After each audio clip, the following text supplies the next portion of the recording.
चाहे आध्यात्म, दर्शन, चिंतन धारा, विद्या या संस्कृति की परंपरागत विरासत, आध्यात्म दर्शन यानी जीवन का शाश्वत सत्य।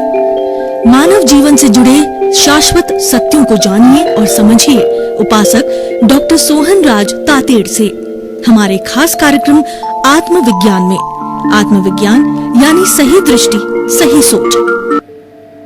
भाई और बहनों, मातृशक्ति को नमन। स्टूडियो में आपका हार्दिक स्वागत है, अभिनंदन है, सत्कार। आत्मविज्ञान साइंस ऑफ द सोल कार्यक्रम के अंतर्गत हम आपको सही दृष्टि, सही सोच, राइट विजन, राइट थिंकिंग के तहत जो आपकी नकारात्मक सोच है, जो आप गलत दिशा में सोच रहे हैं, जो आप गलत चिंतन कर रहे हैं, उस चिंतन को सही कर हम आपको करेक्शन देते हैं।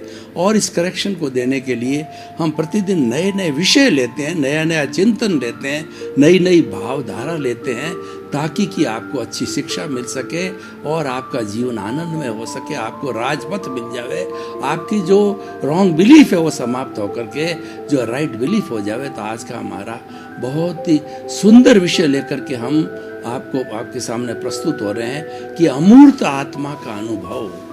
भाई और बहनों, दो चीजें होती है, एक तो मूर्त और अमूर्त। मूर्त का मतलब है जो आंखों से दिखाई देती है, और अमूर्त वह होती है जो आंखों से नहीं दिखाई देती, और जो विज्ञान का कितना भी बड़ा माइक्रोस्कोप हो उसमें भी वो दिखाई नहीं देती। उस अमूर्त चीज को केवल जो प्रत्यक्ष ज्ञानी होते हैं, यानी जो प्रत्यक्ष ज्ञान कौन सा होता है? अवधि ज्ञान, मन प्रयोग ज्ञान और केवल ज्ञान। ये तीनों ही प्रत्यक्ष ज्ञानी होते हैं। ये प्रत्यक्ष ज्ञानी ही अमूर्त को देख सकते हैं। और जैसे अवधि ज्ञानी होते हैं, वो हमारा बहुत ही सूक्ष्म जो जड़ जगत है, परमाणुओं का है, तो उसको देख सकते हैं, जड़ जगत को, और बता सकते हैं कि वो उसकी रेंज होती है कि कितनी दूरी तक का वो सारा ज्ञान उसको बता देता। अवधि ज्ञान में द्रव्य क्षेत्र काल भाव के हिसाब से, और मनोप्रयोग ज्ञान के अंदर व्यक्ति के भीतर किस तरह का चिंतन चल रहा है, उसमें कौन कौन से चिंतन के परमाणु चल रहे हैं, वह भी उसकी जड़ अवस्था को देख लेता है। वो मन प्रयोग ज्ञानी होता है। और जो केवल ज्ञानी होता है वो जड़ और चेतन की, भूत की, भविष्य की, वर्तमान की हर अवस्था को जानता है। जो अवधि ज्ञानी होता है और जो मन प्रयोग ज्ञानी होता है वो चेतना की अवस्था को नहीं देख सकता है, वो है जड़ की अवस्था को देख सकता है। तो इसीलिए भाई और बहनों, अमूर्त का मतलब एब्स्ट्रैक्ट, जो दिखाई ना दे। अब प्रश्न ये है कि आत्मा तो अमूर्त है, हमारा जो शुद्ध आत्मा है वह अमूर्त है, वो दिखाई नहीं देता है, लेकिन उसका अनुभव करना कैसे करें? तो क्योंकि आत्मा जब अमूर्त होने के बाद में कोई हमको कहे कि आप आत्मा को हथेली पर दिखाओ, तो ये संभव नहीं है, क्योंकि वो तो अमूर्त है। और मूर्त के अंदर वो होता है, वो जड़ पदार्थ होता है, वो अष्ट स्पर्शी होता है। 8 स्पर्श होते हैं, स्निग्ध, रुक्ष, स्निग्ध, शीत, उष्ण, स्निग्ध, रुक्ष, और जो है वो मृदु, कर्कश। इस तरीके से जो है 8 उसके स्पर्श होते हैं, वह दिखाई देता है और वह स्थूल हो जाता। उस परमाणु से परमाणु होता वो दिखाई नहीं देता है। और जड़ में भी परमाणु, द्विपरमाणु और 4 परमाणु, 8 परमाणु, और धीरे धीरे स्कंद बनता है, स्कंद से अणु बनता है। वो जो है जब स्थूल आकार ले लेता है तब उसके 8 स्पर्श वाला दिखाई देता है। लेकिन आत्मा के साथ जो कर्म है वो हालांकि जो है पौद्गलिक है, लेकिन वो भी जो है एक तरह से बहुत सूक्ष्म है, वो अमूर्त है, वो दिखाई नहीं देते, पर वो जड़ है। लेकिन जो चेतन तत्व है, वह चेतन तत्व प्योरली जो है चेतन है, वो अमूर्त है, वो अक्रिया है, वो कुछ नहीं करता है, उसका केवल अनुभव किया जाता है। अब मैं अनुभव के आपके बहुत से उदाहरण आपको देना चाहूँगा। उन उदाहरणों से ही जो है आपको जो है वो उसकी अनुभूति कराऊंगा। पहले देखिए कि मेरे सामने टेबल है, इस टेबल को मैं जो है वो हथौड़ी से कूटता हूँ, या इसको जो है किसी भी छेनी से जो है मैं इसको काटता हूँ, इसको कोई दर्द नहीं होता है, इसमें कोई अनुभूति नहीं होती है। और उसके स्थान पर अगर मैं आपके शरीर पर चूंटियाँ भरूं, या आपके शरीर की ओर पेचकस दबाऊं या चाकू दबाऊं, तो जिस स्थान पर मैं जोर से दबाऊंगा आपको अनुभूति होगी, दर्द की अनुभूति। ये जो दर्द की अनुभूति होती है, ये जो सुख दुख की अनुभूति होती है, ये जो फीलिंग्स होती है, ये चेतना है, ये अमूर्त चेतना है। बिना दिखाई देने के बाद भी ये जो है इसकी अनुभूति होती है। तो इसीलिए आत्मा की अनुभूति के बारे में कहा गया है कि जो आत्म अनुभव बात की, और जो कोई पूछे बात, सो गूंगा गुड़ खाई के कहे कौन मुख स्वाद। एक गूंगे को आपने गुड़ दे दिया और फिर उससे पूछते हो आपको इसका स्वाद कैसा है, तो वो कहेगा आ आ आ आ आ, वो बता नहीं पाएगा, क्योंकि उसके जो है बोलने की इंद्रिय जीवा नहीं है, अनुभव वो सब कर रहा है। तो उसी तरीके से आत्मा को हम अपनी बुद्धि से, शब्दों से आपको अनुभव तो करा सकते हैं, लेकिन बता नहीं सकते हैं, क्योंकि आत्मा अनुभव गम्य है। ये जो है अशरीरी है, और इसका रंग नहीं, रूप नहीं, गंध नहीं, वर्ण नहीं, ये जलती नहीं, मरती नहीं, कटती नहीं, किसी को रोकती नहीं, किसी से रुकती नहीं। ये तो सच्चिदानंद है। सच्चिदानंद का मतलब, सत का मतलब ये अविनाशी है, और चित्त का अर्थ होता है ये ज्ञान दर्शन वाला है। ज्ञान दर्शन दोनों मिलकर के वास्तव में एक ज्ञान ही है। आत्मा ही ज्ञान है, ज्ञान ही आत्मा है। लेकिन ये दो दिखाने का अर्थ ये हो गया कि उत्पाद और व्यय है। जब तक उत्पाद और व्यय किसी भी वस्तु का, चाहे चेतन हो, जड़ हो, नहीं होता है, तब वो द्रव्य नहीं हो सकता है।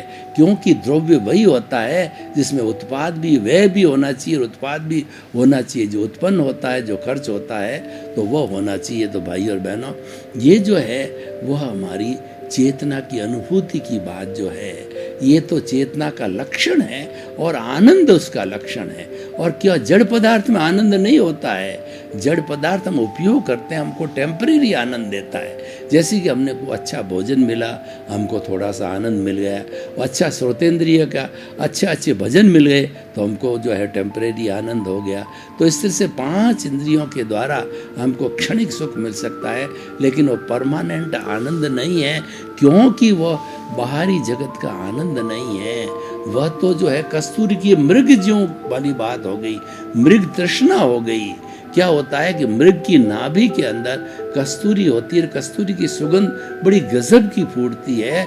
उसकी नाभि से सुगंध चारों ओर जो है जब फैलती है, तो वो मृग होता है, इधर दौड़ता उधर दौड़ता है, मृग तृष्णा करता है कि सुगंध कहाँ से आ रही है। वह उसका ज्ञान है। जब उसको ज्ञान हो जाता है कि यह तो मेरी नाभि के अंदर है और वहीं से सुगंध आ रही है, तो ज्ञान होने के बाद के अंदर वो जाता। उसी तरीके से हमारा आत्मा की अनुभूति का हमको ज्ञान करना है, तो हमारे जितने शास्त्र है ये अनुभूति कराने के, सेल्फ रियलाइजेशन, इंट्रोस्पेक्शन, आत्मनिरीक्षण, आत्म परीक्षण, और जो है आत्मा से संपर्क करना, आत्मा की सनिधि में जाना, ये सब जो है हमारे जितने भी धार्मिक ग्रंथ है उसके लिए बने हैं, आत्म साक्षात्कार के लिए बने हैं।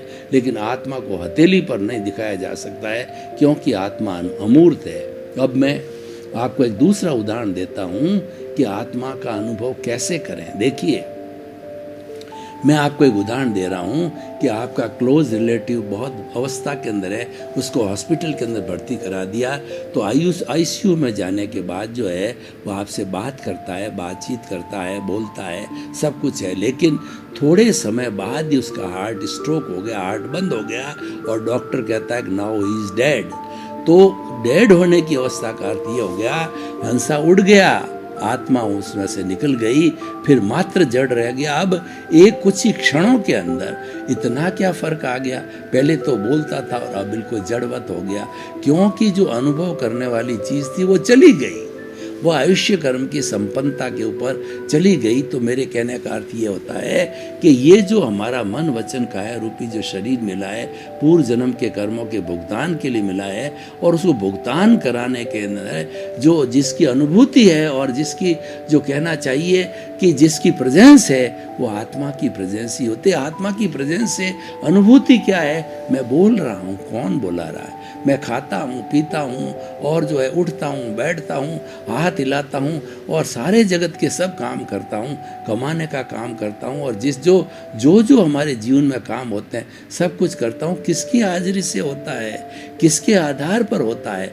वो आत्मा के आधार पर होता है।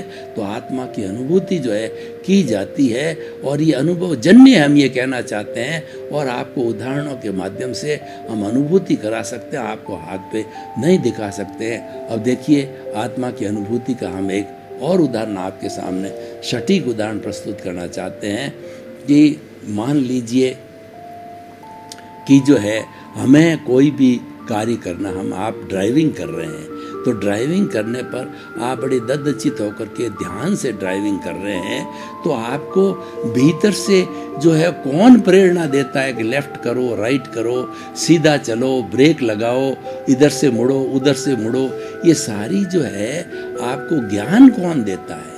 ये सारी चीज़ें अनुभूति कौन कराता है? ये अनुभूति कराने वाला ही चेतन तत्व होता है। ये जड़ तत्व तो मिश्र चेतन है।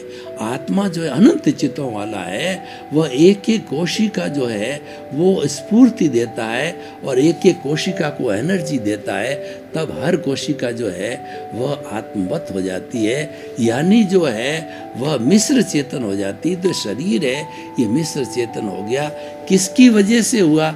आत्मा की अनुभूति की वजह से, आत्मा की हाजिरी की वजह से, आत्मा की प्रेजेंस की वजह से और आत्मा के अस्तित्व की वजह से।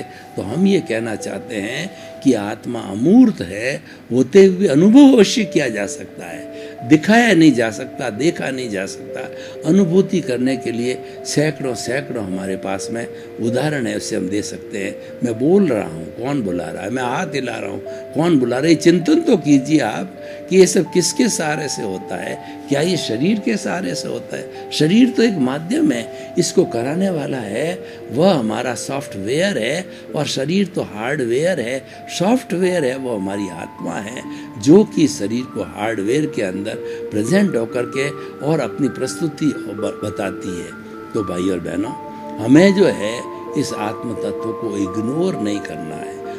होता क्या है कि हम जो है मुख्य को गौण समझ देते हैं और गौण को मुख्य समझ देते हैं। हम इस संसार में जब आए हैं और हमको इसीलिए भेजा गया है कि तुम आत्मशुद्धि के कार्य के अंदर लगो, तुम परोपकार के कार्य के अंदर लगो, जगत कल्याण के कार्यक्रम में लगो, उससे जो तुम्हारी आत्मा उज्जवल होगी और आत्मा का प्योरिफिकेशन होगा और आत्मा का शुद्धिकरण करने के लिए हमको भेजा जाता है। क्योंकि मानव जीवन ऐसा जीवन है वही मुक्ति को जा सकता है। और मुक्ति का अर्थ होता है कि कषाय जो है, कषाय से मुक्ति जो है वो वास्तव में सच्ची मुक्ति होती है। बिना राग द्वेष के कोई मुक्ति हो नहीं सकती। तो उस राग द्वेष को जो है वो कम किया जाता है और तभी हमें आत्मा की अनुभूति ज़्यादा से ज़्यादा बढ़ती रहती है। इनका ग्राफ एक दूसरे से उल्टा है। आत्मा की अनुभूति बढ़ेगी तो राग द्वेष घटेगा और राग द्वेष बढ़ेगा तो आत्मा की अनुभूति बढ़ेगी। एक सोएगा, एक जागृत होगा। राग द्वेष जागृत हो जाता है तो आत्मा सो जाता है, कार्बन शरीर हावी हो जाता है और उसको उदय कहते हैं, प्रारब्ध कहते हैं। और कार्बन शरीर जो है उदय भाव जब हावी हो जाता है तो सुख दुख की अनुभूति होती है और हमारा जो क्षोभसम कहला जो आत्मा का वह सो जाता है। क्षोभसम तो कभी शोक्षम चलता है और कभी जो है वो हमारा प्रारब्ध और हमारा उदय भाव चलता है। तो भाई और बहनों, जो आज का हमारा टॉपिक है कि आत्मा की अनुभूति के बारे में है, आत्मा का अमूर्त आत्मा का हम अनुभव कैसे कर सकते हैं, तो ये तो केवल प्योरली अनुभूति का विषय है। लेकिन अनुभूति भी ऐसी है कि उसके बिना काम नहीं चलता। मैं आपको एक उदाहरण देना चाहता हूँ कि मान लीजिए आत्मा को मैं एक अंक मानता हूँ। अब जो है अब मेरे शरीर से जुड़े हुए, यानी जो है मेरे जो है धन दौलत से जुड़े हुए, तो मैं पीछे इसके जो है वो एक के जो है आगे साइड के अंदर ज़ीरो लगाता हूँ। पहला ज़ीरो मेरा धन दौलत का, दूसरा ज़ीरो संपत्ति का, तीसरा ज़ीरो फैक्ट्री का, चौथा ज़ीरो जो है मेरे जो है धन दौलत का। इस तरीके से 0 0 0 लगते गए। अब भाई और बहनों, क्योंकि इसके आगे लगे हुए हैं तो इसकी कोई वैल्यू नहीं। उन सब जीरों को, जो धन संपत्ति का जीरो है, ज्वेलरी का जीरो है, बैंक बैलेंस का जीरो है और जो आपके कार का जीरो है, बंगले का जीरो है, वो आपने जो है एक के पीछे लगाए, तो एक के पीछे लगते ही 0 लगते ही 10 गुना हो गया, 2 0 लगते ही 100 गुना हो गया, 3 0 लगते ही 1000 गुना हो गया। मतलब ये 10-10 गुना मल्टीप्लाई होता रहता है। तो इसका अर्थ अब मैं क्या करता हूँ, उस एक को काट देता हूँ, एक को मिटा देता हूँ, एक को हटा देता हूँ। तो चाहे आगे वाले 0 हो चाहे पीछे वाले 0 हो, उनकी कोई वैल्यू नहीं होती है। इसका अर्थ क्या हुआ? इसका अर्थ ये हुआ कि एक है तो आप हो और एक चला गया तो आप भी चले गए। यानी जो है आत्मा की अवस्थिति है तो हमारा अस्तित्व है, और आत्मा अगर चली गई तो हमारा तो राम नाम शत हो जाता है और हमको जला दिया जाता है। फिर कोई भी घर का पानी हमको घर में नहीं रखता है। तो भाई और बहनों, इससे हम निष्कर्ष ये निकालते हैं कि आत्मा की अनुभूति करते करते जो है आप कोई न कोई लक्ष्य तो बनाओ ना।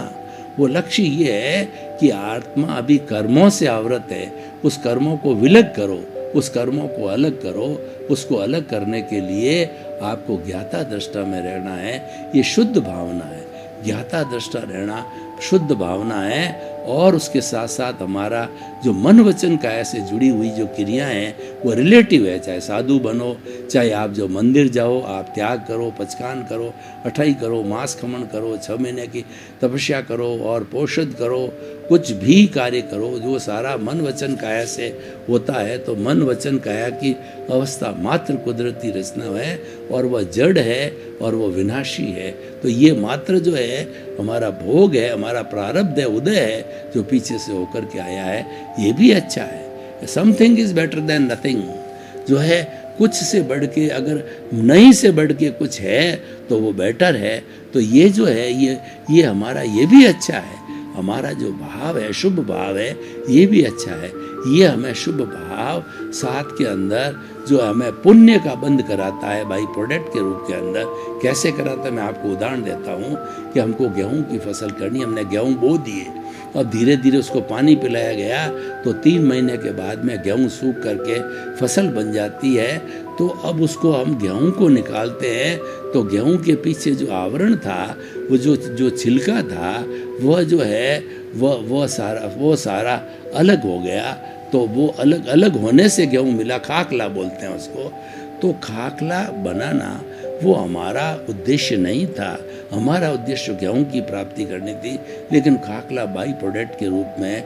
तो इसी तरह हम जितने भी रिलेटिव धार्मिक क्रिया करते हैं, मन वचन से जुड़ी हुई कोई भी क्रिया करो तो उससे जुड़ते हैं, तो वो रिलेटिव पुरुषार्थ है। और वह रिलेटिव पुरुषार्थ से जो है हमारे पुण्य का बंध होता है। पुण्य का बंध होने से जो है हमें या तो मनुष्य जीवन के अंदर या जो है वो देवता के जीवन के अंदर लंबे समय तक जो है वहाँ समय निकालना पड़े, क्योंकि वहाँ कम से कम आयु 10,000 वर्ष की है और अधिक से अधिक 33 सागरोपम है। तो मिनिमम भी माने 10,000 वर्ष, तो 10,000 वर्ष के अंदर हम कितने जन्म लेंगे वो हम असेसमेंट नहीं कर सकते। यानी ये पूरा टाइम कंज्यूमिंग है। ये जो हमारा शुभ भाव है टाइम कंज्यूमिंग है। तो हमें अगर जंप लगाना है, हमको अगर लिफ्ट के अंदर जाना है, एरोप्लेन में जाना है, हमको अक्रम विज्ञान के सहारे जीना है, तो आप इस लिफ्ट का उपयोग करो। और वो लिफ्ट है ज्ञाता दृष्टा की लिफ्ट है। ज्ञाता दृष्टा क्या कि तुम्हारा जो सोहन राज रूपी पुतला वो क्या खा रहा है, क्या पी रहा है, क्या चिंतन कर रहा है, ये सारा जो देखना और जानना, और उसके अंदर कोई भी कमी रह जाती है तो आपको जो है वो उसकी जो प्रज्ञा है, उसकी जो भाव सत्ता है हमारी आत्मा की, वो जो है सामयिक आलोचना प्रतिक्रमण प्रत्याख्यान करवाती है कि तुमने जो है उस व्यक्ति को जो दुख दिया तो उस व्यक्ति का चित्र बना के उसकी शुद्ध आत्मा से प्रार्थना करो कि मुझे क्षमा करो, क्षमा करो, मेरे द्वारा गलती हो गई, भविष्य के अंदर ऐसा कभी नहीं करूँगा, मुझे क्षमा करो, क्षमा करो।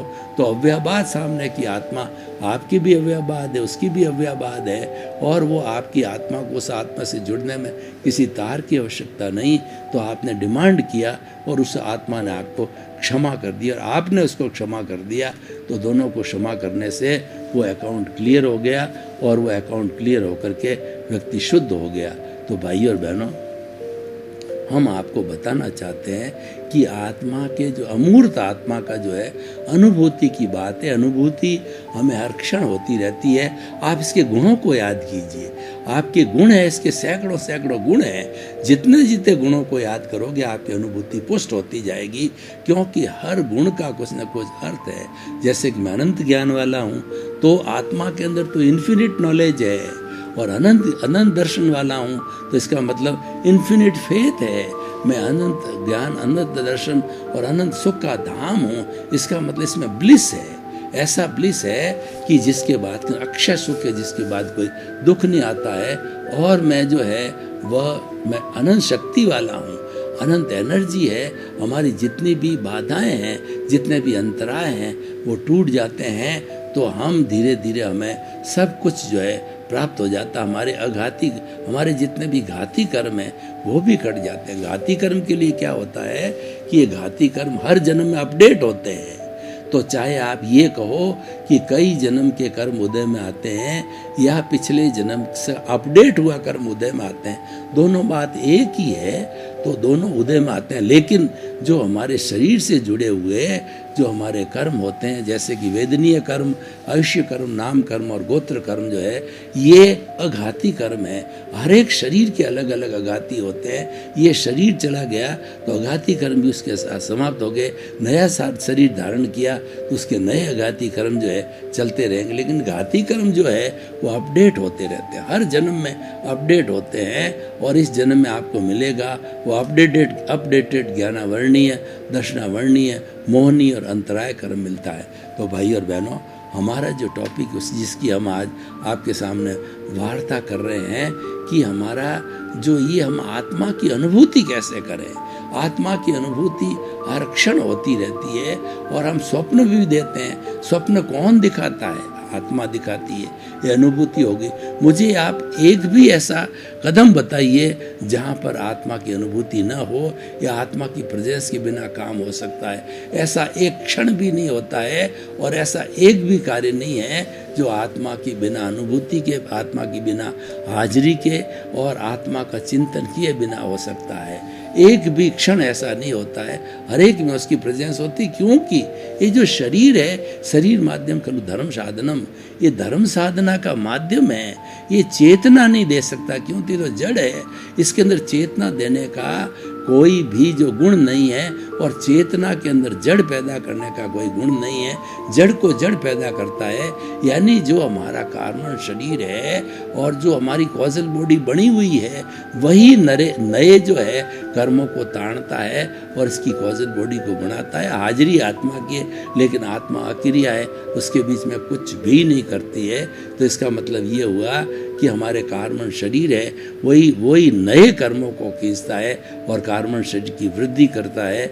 और अगर हम संवर का उपयोग करते हैं, अगर हम संभाव का उपयोग करते हैं, भगवान ने दो तरह के धर्म बताए, एक तो संवर और निर्जरा। संवर का अर्थ होता है कि प्राणी मात्र को मेरे द्वारा कोई दुख ना हो, ये मेरे भीतर विराजमान शुद्ध आत्मा भगवान मुझे क्षमा करो। मैं ग्लानि करता हूँ, मैंने किसी को दुख दिया है पूर्व जन्म के अंदर, उसकी क्षमा याचना मांगता हूँ, मुझे क्षमा करो। भाई और बहनों, आपका बहुत बहुत धन्यवाद। आप हमारा आत्मविज्ञान कार्यक्रम बराबर देख रहे हो और देखते रहिए। आत्मविज्ञान कार्यक्रम में सफलता के सूत्र है, आत्मविज्ञान कार्यक्रम में परिवर्तन के सूत्र है, आत्मविज्ञान कार्यक्रम के अंदर आत्मा निरीक्षण करने के सूत्र है। तो इसी क्रम में आपका जीवन आनंदमय हो, मंगलमय हो। आपके प्रति बहुत बहुत शुभकामनाएं। क्या है आध्यात्म? दर्शन, चिंतन धारा, विद्या या संस्कृति की परंपरागत विरासत। आध्यात्म दर्शन यानी जीवन का शाश्वत सत्य। मानव जीवन से जुड़े शाश्वत सत्यों को जानिए और समझिए उपासक डॉक्टर सोहन राज तातेड़ से हमारे खास कार्यक्रम आत्मविज्ञान में। आत्मविज्ञान यानी सही दृष्टि, सही सोच।